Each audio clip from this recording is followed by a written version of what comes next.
Warahmatullahi wabarakatuh. Apa kabar? Kembali berjumpa dengan saya Rusman Arif dari Forum News Network. Malam ini Komisi Pemilihan Umum Republik Indonesia akan mengumumkan penetapan hasil suara pemilu legislatif dan pemilu presiden. Dan saya kira kalau pemilu presidennya kita sudah bisa menduga-duga bagaimana hasil pengumumannya nanti ya. Prabowo dan Gibran paslon 02 ini hampir dapat dipastikan mereka akan ditetapkan sebagai pemenang Pilpres dengan kemudian yang perolehan suara kedua adalah pasangan 01 Anies Muhaimin Iskandar, sementara yang nomor buncit adalah pasangan Ganjar Pranowo Mahfud MD paslon 03. Tetapi yang sekarang paling banyak ditunggu-tunggu dan menjadi spekulasi itu bagaimana nasib Partai Solidaritas Indonesia atau PSI yang dipimpin oleh anak bontot dari Presiden Jokowi, Kaisang Pangarep. Kalau melihat datanya setelah KPU itu menyelesaikan penghitungan suara di 36 provinsi, artinya tinggal tersisa 2 provinsi saja, ya dapat dipastikan PSI itu tidak akan lolos ke Senayan. Nah ini saya baca di kompas.com ini, karena selama ini kan kita tidak pernah tahu data berapa data yang terakhir begitu ya. Nah dari kompas.com disebutkan bahwa saat ini dari total suara di 36 provinsi sebanyak 152.068.763 suara itu, PSI baru meraih suara sebanyak 4.190.779. Ini diperoleh dari total 82 daerah pemilihan di seluruh Indonesia. Total ini di 38 provinsi itu kan ada 85 daerah pemilihan. Jadi berapa total persentasinya? Persentasinya dengan suara 4 juta lebih tadi itu PSI itu baru meraih 2,79% suara. Dari kalau untuk syarat lolos parliamentary threshold itu adalah 4%, ini masih kurang 1,21%. Ini saya kira ini rasanya sangat mustahil ya dengan sisa suara yang masih ada dengan 2 provinsi yang belum dihitung, yakni Provinsi Papua Induk dan Papua Pegunungan. Kemudian secara mengejutkan atau secara ajaib PSI bisa lolos tembus 4% kalau angkanya seperti itu ya. Karena tapi kan mungkin nanti masih sebelum penetapan itu masih ada sengketa dan sebagainya. Tapi kita pegang angka-angka yang terakhir itu saja ya. Dengan asumsi suara, semua suara sah katakanlah gitu ya. Itu sekarang ini PSI masih perlu berjuang dengan sangat berat. Karena apa? Suara yang tersisa di Papua itu ya saat ini data pemilih tetapnya di Papua Pegunungan ada 727.000, di Papua Induk ada 727.835 pemilih yang terdaftar di dalam daftar pemilih tetap di PT. Sementara di Papua Pegunungan itu sebanyak 1.306.414 suara. Atau kalau digabung suara di Papua Induk dan Papua Pegunungan itu total suaranya 2.034.249. Artinya dengan perolehan suara di 36 provinsi sebesar 4.190.779 itu, maka PSI harus meraih suara sebanyak 1.891.873 hanya dari 2 provinsi yang tersisa, yakni Papua Induk dan Papua Pegunungan. Jadi boleh dibilang, bukan hanya boleh dibilang, tapi harus PSI itu sapu bersih di Papua Induk dan Papua Pegunungan dengan meraih 93% suara dan menyisakan 7% suara saja untuk partai-partai lain yang ada ikut kontestasi dalam pemilu kali ini. Apa mungkin hal itu bisa diwujudkan? Jadi kalau kita dengan hitung-hitungan tadi itu, dengan data yang saya sebutkan tadi, ya nggak mungkin PSI lolos pada pemilu legislatif kali ini. Dan artinya itu kalau memang mau lolos itu harus ada operasi sayang anak jilid 2 itu dengan target yang Mission Impossible gitu kalau meminjam judul sebuah film yang dibintangi oleh Tom Cruise gitu ya. Tapi hanya terjadi di dunia fiksi ya. Tetapi apa sih yang tidak bisa terjadi di Indonesia? Kan hari-hari ini kita memang merasa kita seperti tidak hidup di Indonesia. Rasanya nggak mungkin terjadi di negara seperti Indonesia yang demokratis seperti ini. Dari 280 juta rakyat Indonesia itu kan kelihatannya dengan mudah diotak-atik, diatur-atur oleh Jokowi dan keluarganya. Jadi kalau ini sekarang misi terakhir ini harus diwujudkan oleh Jokowi, ya saya kira terwujud. Tetapi tentu saja dampaknya itu akan sangat luar biasa.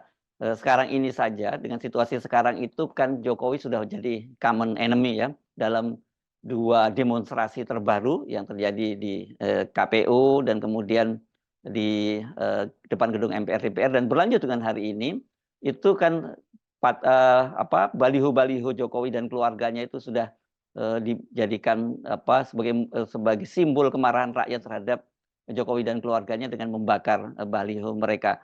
Jadi kalau tiba-tiba kemudian secara ajaib PSI itu lolos pada pemilu kali ini, ya saya kira rakyat atau publik bisa lebih ngamuk lagi.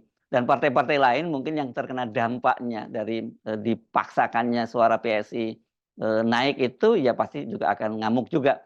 Karena dari mana PSI bisa tembus sampai kemudian menambah lagi suaranya hampir 2 juta begitu, kecuali dia mengambil suara dari partai-partai lain. Dan pasti partai-partai lain ini yang diincar adalah partai-partai kecil gitu, bukan partai-partai besar. Kalau partai-partai besar ini tentu ngamuknya bisa lebih sulit untuk dikalkulasi lagi. Nah, soal spekulasi lolos tidaknya PSI itu kan sebenarnya sudah berembus sejak beberapa pekan lalu ya. Kita teringat terakhir itu pada tanggal 3 Maret ya.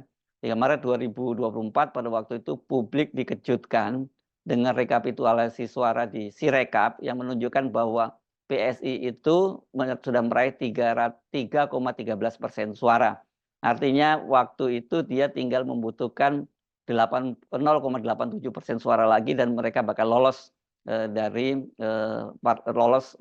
ke Senayan, lolos parliamentary threshold.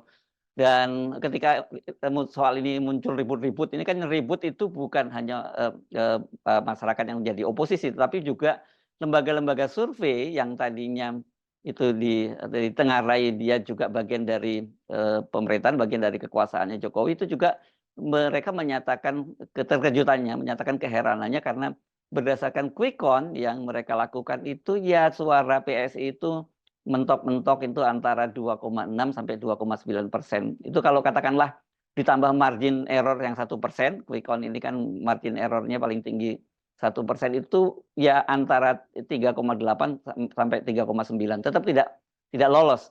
Tetapi ketika kemudian angkanya tiba-tiba tembus 3,13%, ya semua jadi terkejut dan menganggap bahwa ini bukan hanya soal anomali tapi disebut sebagai fraud atau ya kejahatan dalam pemilu. Dan pada waktu itu ketika ribut-ribut itu Wakil Ketua Dewan Pembina PSI Grace Natali menyatakan bahwa ini ya dia justru mempertanyakan orang-orang yang mempersoalkan kenaikan suara dari PSI, apalagi kata dia sangat optimis bahwa PSI itu akan lolos karena dengan waktu tanggal 3 itu dengan 70 juta suara yang tersisa dan dengan asumsi itu kata dia itu adalah daerah-daerah pendukung Jokowi, maka dipastikan PSI akan meraih mendulang suara yang sangat banyak dan lolos ke parlemen. Dan kita tahu kan kemudian sebagai buntut dari ribut-ribut itu KPU kemudian menghilangkan grafik rekapitulasi karena publik maupun media itu bisa mencermati pergerakan suara itu persentasenya itu dari grafik yang ditampilkan oleh Sirekap. Dan rupanya ini kemudian dihilangkan dengan alasan pada waktu itu supaya tidak menimbulkan kegaduhan karena ada kegagalan dari mesin di Sirekap untuk membaca data di C1. Alasannya seperti itu waktu itu.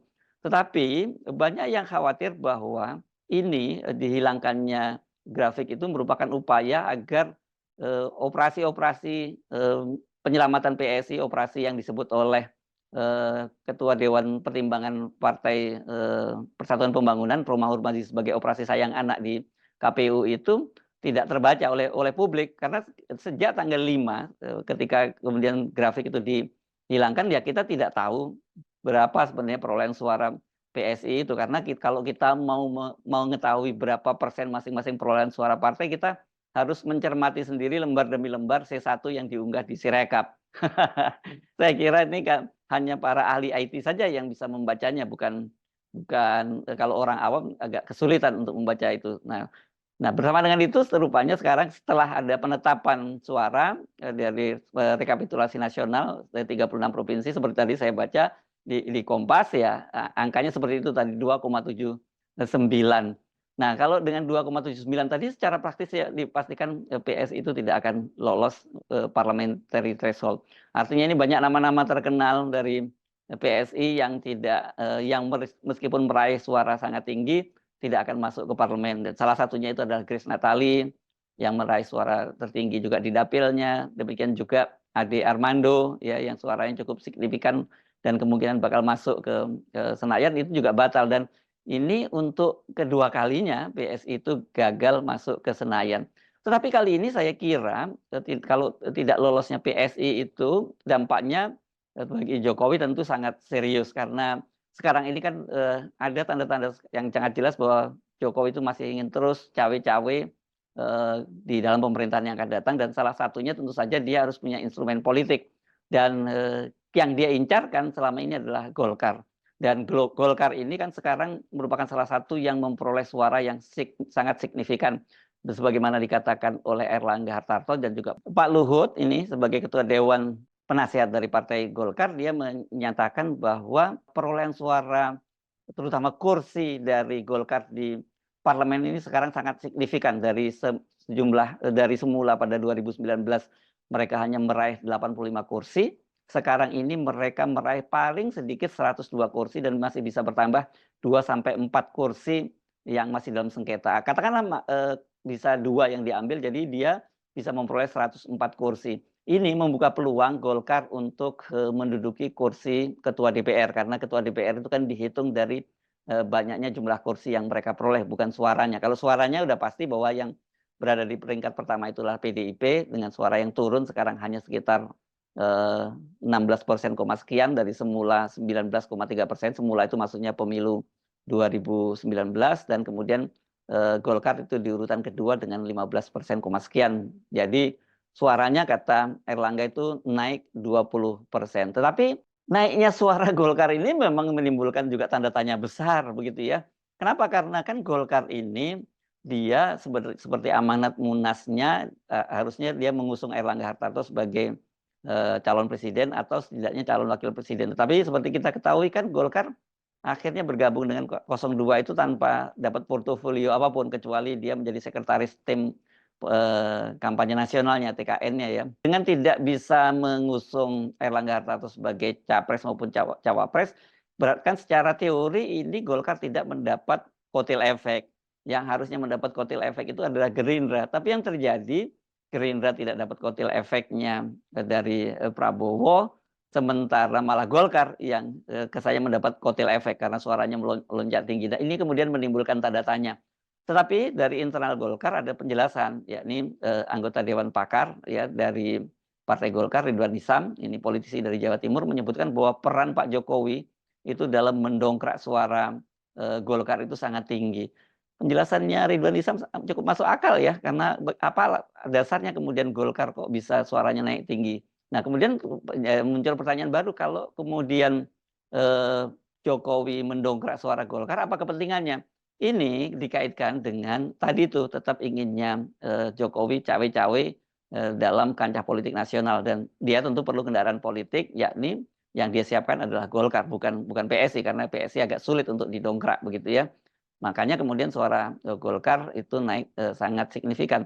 Tetapi yang kita tahu kan sekarang Golkar itu solid ya. Tampaknya upaya Jokowi untuk mengambil alih Golkar ini tidak semudah seperti yang dia rencanakan. Karena dalam pertemuan di Nusa Dua Bali kemarin, hari Jumat yang lalu, 38 DPD itu menyatakan solid untuk mendukung kepemimpinan Erlangga dan tetap akan melaksanakan musyawarah nasional itu bulan Desember. Dan pada bulan Desember itu nanti mereka secara aklamasi akan mengusung Erlangga karena dinilai dia telah sukses menaikkan suara Golkar pada pemilu kali ini. Dan sikap dari DPD itu juga sejalan dengan para senior Golkar seperti Abu Rizal Bakri, Luhut Panjaitan, dan juga Agung Laksono. Nah, ini mereka semua kompak menghadang Jokowi untuk jangan cawe-cawe, jangan mengambil alih Golkar. Jadi artinya kalau kemudian Jokowi tidak berhasil mengambil alih Golkar dan sekarang suara PSI itu tidak bisa diselamatkan, ya dia tidak punya kendaraan. Jadi itu yang saya kira pentingnya kemudian spekulasi, apakah mungkin Jokowi melakukan operasi terakhir untuk menyelamatkan PSI sehingga itu bisa menjadi skocinya juga yang terakhir setelah dia mengincar skoci Golkar tidak berhasil. Kalau tadi seperti hitungan-hitungan yang saya sebutkan tadi rasanya sih tidak mungkin. Nah, tetapi kita tidak tahu apa yang bisa dilakukan di KPU karena bagaimanapun kita ya sama-sama tahu bahwa KPU itu jelas di bawah kendali dari penguasa, rejim penguasa. Jadi kalau di pusat, KPU pusat juga dikuasai oleh presiden, tapi kemudian sampai tingkat daerah ya biasanya dikuasai oleh gubernur atau bupati dan wali kota setempat. Nah, ini yang saya kira menjadi sangat seru dan kita tinggal menunggu ini dalam hitungan jam saja ya. Kalau kemudian juga PSI akhirnya agak sulit untuk diselamatkan, tidak bisa lagi operasi simsalabim seperti sebelumnya, ya Jokowi praktis tidak punya sama sekali peralatan politik untuk tetap mengontrol kekuasaan Prabowo ke depan begitu ya. Betul dia bisa menempatkan putranya Gibran sebagai wakil presiden, tetapi kan wakil presiden dalam konstitusi kita itu hanya ban serep saja. Ya tergantung Prabowo, tergantung belas kasihan Prabowo apakah dia mau memberikan kekuasaannya cukup besar kepada Gibran atau tidak. Kalau tidak ya betul-betul dia hanya jadi anak yang duduk manis gitu melihat Prabowo menyelenggarakan pemerintahan ini tidak perlu cawe-cawe ya dia hanya boleh datang ketika sidang kabinet dan dia hanya boleh melakukan tindakan-tindakan atas persetujuan dari Presiden Prabowo.